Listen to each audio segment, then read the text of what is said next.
Salutare! Clipul de azi este un unboxing și un review a unui produs care a ajuns la mine pe masă în urma unei propuneri de colaborare din partea managerului de vânzări a magazinului GVDA Tool Store de pe AliExpress, venit în urmă cu o lună de zile, parcă. Dacă nu mă înșel, 30 mai, o să vedem imediat. Magazinul este acesta, GVDA Tool Store, 97% review-uri pozitive și oamenii vând ceva de genul uneltelor pentru depanare, tot felul de camere endoscopice, multimetre, soundmetre. Deci cam astea sunt produsele pe care le vând ei pe site. Iar produsul care mi-a fost propus pentru a mi se trimite pentru review este acesta, un LEDCON. LEDCON oarecum portabil. Ei spun că e portabil. Într-adevăr, da, dacă ai un powerbank serios, probabil poți să-l folosești chiar și portabil. Au 8 variante de produs cu diverse accesorii, ori cu încărcători, ori cu vârfuri de rezervă, deci prețuri de la 88 până la 220 de lei pentru produsul respectiv. Când am primit propunerea, am întrebat chiar și pe ultimul live ce cred urmăritorii mei despre GVDA. Mi s-a recomandat să accept propunerea pentru că au unelte de calitate, raportul calitate-preț e destul de bun și am acceptat propunere care s-a materializat prin sosirea pachetului de la GVDA Tool Store. Dacă vreți, putem să verificăm puțin specificațiile.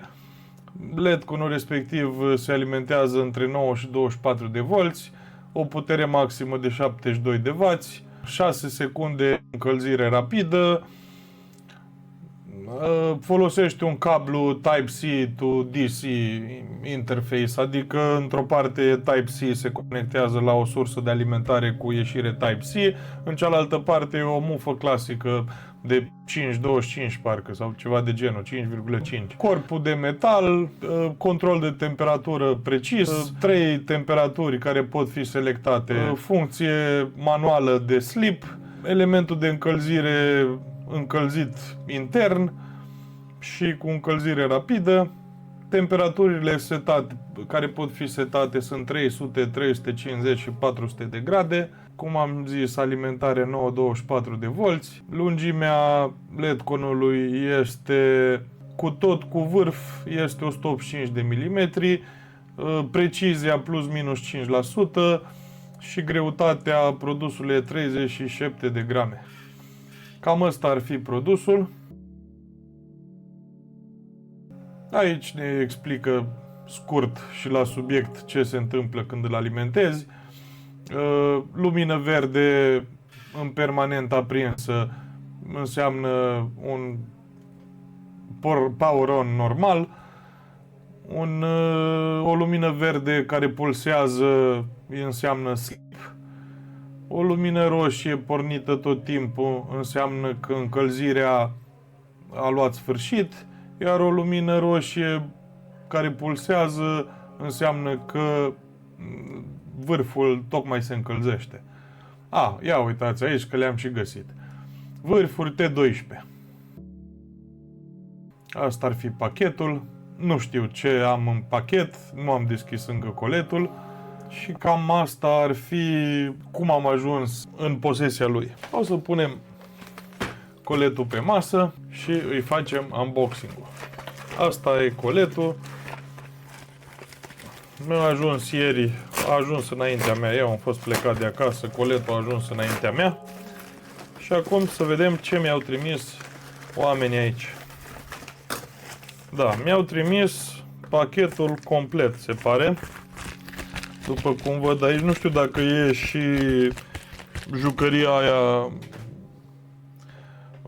ajutătoare cu cleștișori.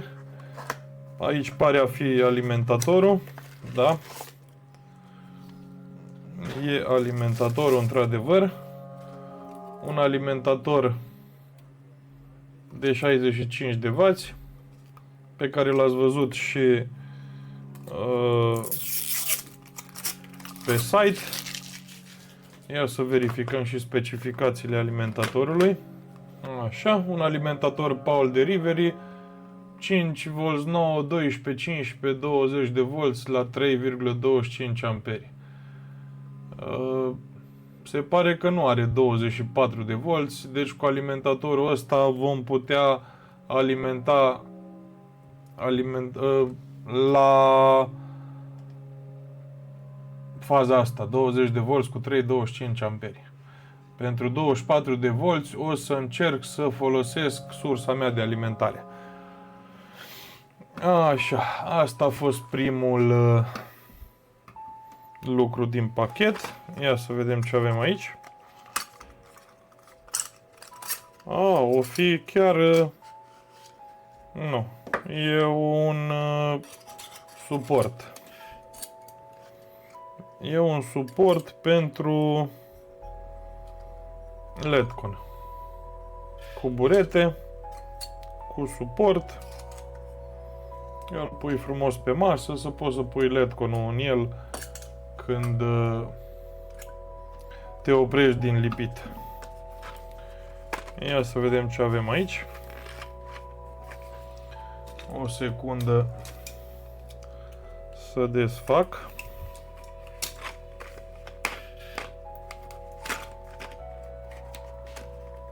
Aici cred că e... da, într-adevăr, e pachetul complet. E pachetul absolut complet.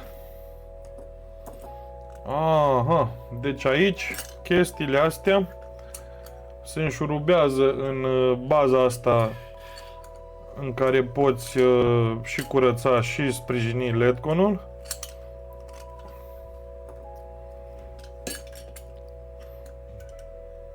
Dacă vrei poți să înșurubezi una chiar și în spate.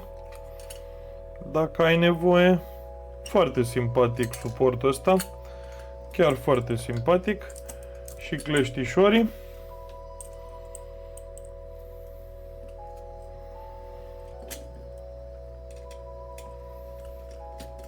Chiar e ok. Chiar îmi place jucăria asta. Dacă și LED-conul e de aceeași calitate, am făcut o alegere bună. Colaborarea cu GVDA. Cam asta ar fi. Ia uitați aici.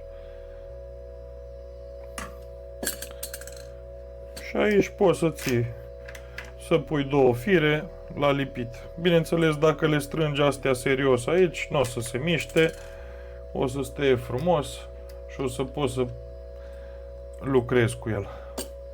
Deci, jucăria asta chiar e foarte interesantă. După cum vedeți aici, am și cele 4 vârfuri care erau în descriere pe site. Ia să le vedem. Le scot afară pe toate să le putem verifica mai ușor. Sunt foarte ușoare. Un vârf de ăsta chisel, daltă. Un vârf subțire. Un vârf de ăsta teșit. Și un vârf ceva mai grosuț.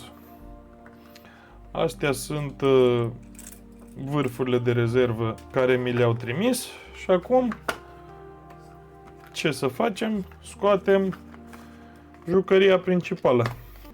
Așa. Ia să vedem ce avem aici. Odată avem cablul.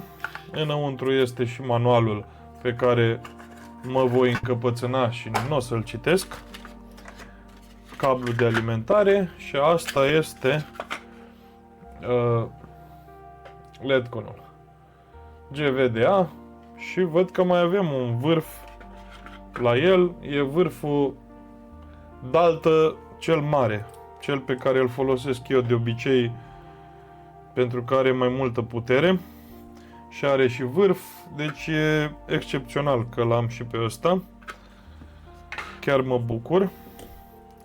Haideți să desfacem cablul.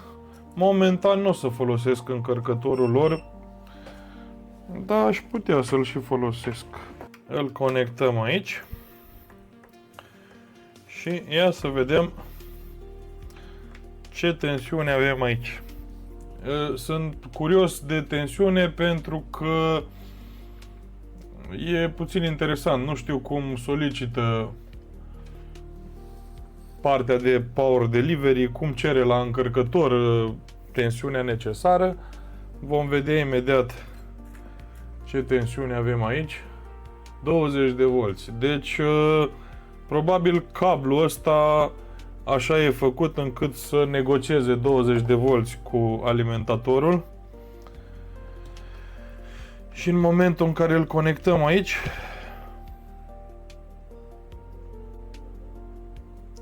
după cum vedeți, verde stabil înseamnă că a pornit. E pornit, e alimentat.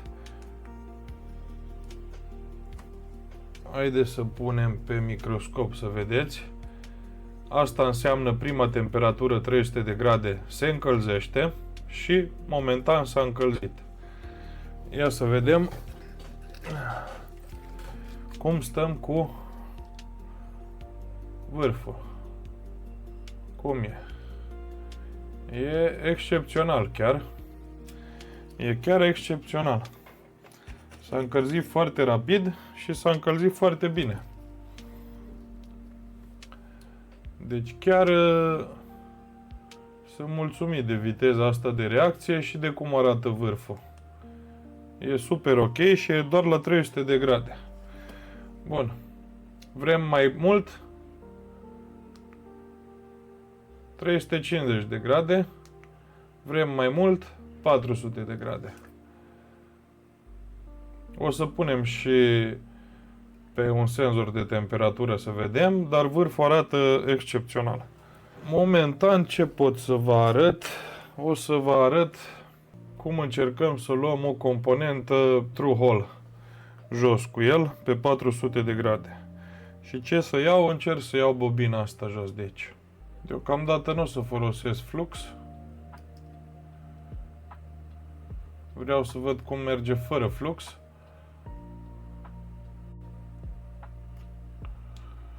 N-am eu poziție pentru că mă încăpățânez să folosesc chestia asta, dar după cum vedeți, am luat bobina jos fără niciun fel de probleme. Chiar fără niciun fel de probleme. Dacă puneam puțin flux și prindeam plăcuța asta în suportul cu care a venit LED-conul, aș fi rezolvat problema asta mult mai repede. Hai să încercăm să dăm afară și ăsta, semireglabilul ăsta. Să vedem dacă reușim să-l încălzim în același timp pe toate 3 conexiunile. Și să-l dau afară. Ia uitați aici. Deci cel puțin vârful ăsta funcționează de minune. E atât de simplu, de ușor de folosit și de puternic, încât chiar sunt mulțumit de el. Deci vă dați seama că la temperatură mai mare, la putere mai mare, la 24 de volți, va merge și mai bine. Cam așa, cam asta e ideea. Nu știu cum se intră în standby. Da, am ținut apăsat pe săgeata dinspre vârf și cred că a intrat în standby. Ia uitați. Pulsează LED-ul verde, ceea ce înseamnă că LED-conul este momentan în standby. O să fac o secundă pauză, mai multe secunde, chiar o secundă pentru voi și revin pentru mai multe teste cu LED-conul, să-l punem puțin la treabă, să-l alimentăm și cu 24 de volți, să vedem ce știe, să-i dăm un senzor de temperatură, să vedem cât de corectă e temperatura indicată de el și să încheiem clipul. Deci ne vedem într-o secundă. Bun, am revenit și dacă tot s-a răcit LED-conul, o să vedem și cum se schimbă vârfurile. Deci se deșurubează piulița asta și iese afară vârful. Cu ocazia asta o să-l pun pe cel teșit pentru că vreau să fac o verificare cât de bine funcționează. Deci, ia uitați aici, alimentăm, setăm un 350 de grade, se încălzește. Ce vreau să verific acum? Vreau să verific cât de bine lucrează cu tresa. Cum putem curăța găurile alea acolo. Ca să lucrezi cu tresa absorbantă, ai nevoie și de destul de multă putere pe LED-con să poată să curețe, să absoarbă. Îți trebuie și o tresă foarte bună și un LED-con destul de puternic ca să poată să încălzească și zona și tresa. După cum vedeți, fără nicio problemă, mi-a curățat toate trecerile, chiar fără niciun fel de problemă. Deci și vârful ăsta e excepțional. Ia să vedem. Și o să păstrez vârful ăsta pentru a îl lăsa așa plin cu cositor. Îl punem în stand-by. LED-conul momentan. Să-mi pregătesc eu aici sonda de temperatură. Dacă diferența e mare față de setare, vom porni stația mea de lipit să vedem ce indică. Pentru că nu știu cât de bună e sonda asta, nu e profi pentru așa ceva, nu am aparat de ăla dedicat pentru măsurat vârfurile la pistoale de lipit, la LED-conuri. Bun, am pus pe Celsius, după cum vedeți acolo, dăm pe prima treaptă, 300 de grade și punem vârful de la sonda de temperatură aici, pe bobița asta de cositor. 27, să mai punem puțin cositor aici. 327 de grade. 329, 307. Deci undeva la 300 și 312. Și dăm pe 400. Mai punem puțin cositor aici. Și punem din nou sonda. 450, 448. Eu nu sunt supărat că arată mai mult. Aș fi fost supărat să arate mai puțin. Dar așa e ok. Haideți să facem o probă cu al meu pus pe 380 de grade. Să vedem cât indică. Să ne dăm seama de sondă. Deci indică în plus în jur de 30 de grade. Ce îmi spune chestia asta? Că e absolut perfectă indicația și de la LED-conul GVDA. Cu 30 de grade în plus, acum e pe 400 și ar trebui să ne indice în jur de 430 de grade. 449, 450. Desigur are ceva peste 400, dar asta nu e o problemă, pentru că putem scădea frumos la 350 și chiar la 300 și putem lucra foarte bine cu el. Deci, din punctul meu de vedere, ca și temperatură, e super ok. Se încălzește ok. Ia să încercăm să curățăm și asta la altă trecere de aici. S-a cam îmbâxit tresa deja. Ar trebui să scot alta, dar nu vreau.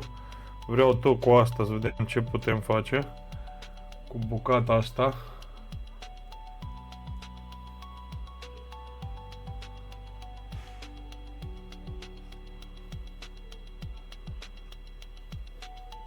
Se curăță ok trecerile, fără niciun fel de probleme. Singura problemă este să ai vârful tot timpul în permanență curățat. O idee, sau nu sunt eu învățat, nu sunt obișnuit să țin așa de aproape de vârf și tot timpul apăs pe butoane. Dar în mod normal el trebuie ținut de aici, unde are un material așa cauciucat cu o priză foarte bună. Atunci n-ar trebui să mai ajungi la butoanele astea. Oricum sunt doar două butoane care schimbă temperaturile în sus și în jos, de la 300, 350, 400 de grade. Dacă ținem apăsat pe oricare dintre ele, nu pe oricare, doar pe cel de jos, automat trece în modul sleep. După cum vedeți, pulsează verdele și a trecut în modul sleep. Și orice apăsare pe buton în sus, deja se încălzește, trece în modul de lucru. Sincer, eu sunt foarte mulțumit pentru simplitatea lui și pentru rapiditatea încălzirii elementului de încălzire a vârfului. Ce vreau să mai fac vă arăt într-o secundă și încercăm să alimentăm LED-conul cu 24 de volți, dacă așa scrie acolo că e maxim suportat. Ia să vedem. Și vreau să văd cât curent trage. După cum vedeți, am pus stația pe 24 de volți. Încercăm cu adaptorul ăsta, da, e ok. Și conectăm LED-conul la stație la 24 de volți. Și ia să vedem pe maxim.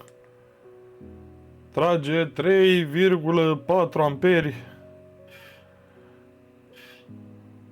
Și apoi se stabilizează, coboară. E chiar ok. Deci funcționează ok. Asta e o chestie ce mă bucură foarte tare, că funcționează cu stația mea la 24 de volți. E chiar super ok. Probabil când o să-l folosesc, așa o să-l folosesc, cu stația mea la 24 de volți. Ia să vedem cum stăm. Da, stăm, doar ne jucăm. E ok. Deci are destul de putere. 72 de W am zis.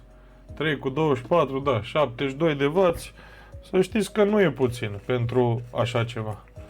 Am avut stații de lipit cu dita mai unitatea care aveau 75-70 de W. Deci chestia asta la 70 de W mie mi se pare o afacere destul de bună. N-am promis că va fi un review pozitiv, n-am primit nimic în plus pentru a face review să pară ceva ce n-ar fi, dar părerea mea e că simplitatea și puterea lui sunt absolut excepționale. M-am răzgândit, vroiam să-l dau cadou uneia dintre urmăritorii și prietenii mei, dar m-am răzgândit. O să îl dau pe cel vechi al meu pe care l-am cumpărat, ăla care ar trebui să fie și mai deștept și mai complex, și o să-mi țin eu chestia asta simplă pentru mine, pentru că chiar îmi place și cum funcționează, și cât de rapid se încălzește, și simplitatea lui. Îmi place foarte mult. O să mai facem o simplă verificare. Îl trecem în USB-C și vreau să văd eu care e șmecheria cu cablul ăsta. Haideți să trec și sursa în USB-C.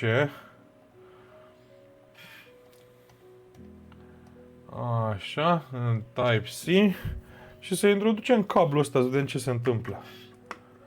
Ia uitați, în momentul când am introdus cablul, a negociat din start 20 de volți.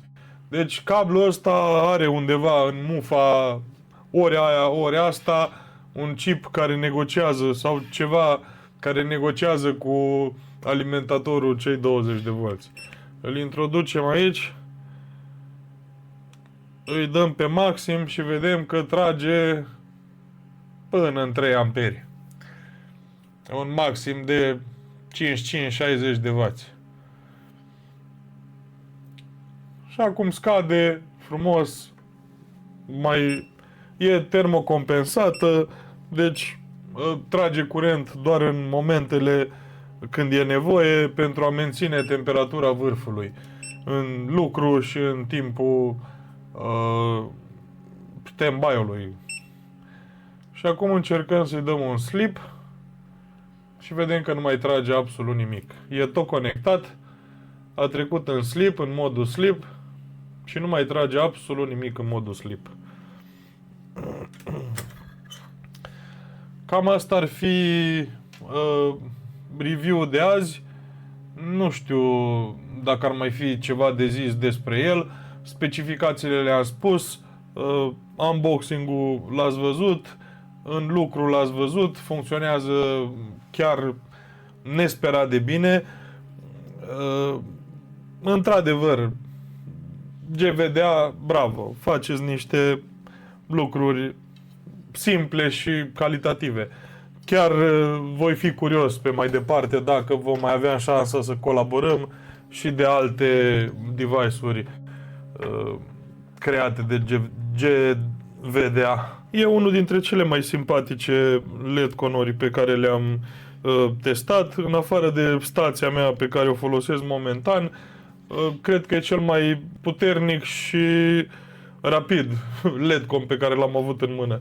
Și pe lângă asta, combinat cu simplitatea lui de utilizare, best deal la banii ăștia. Încă o dată, mulțumesc GVDA pentru oferta de colaborare, mulțumesc pentru încredere și pentru faptul că ați fost primul magazin care a vrut să facă o colaborare cu canalul meu de YouTube. Mulțumesc și urmăritorilor. Dacă v-a plăcut, dați un like, un subscribe și ne vedem data viitoare. Salutare!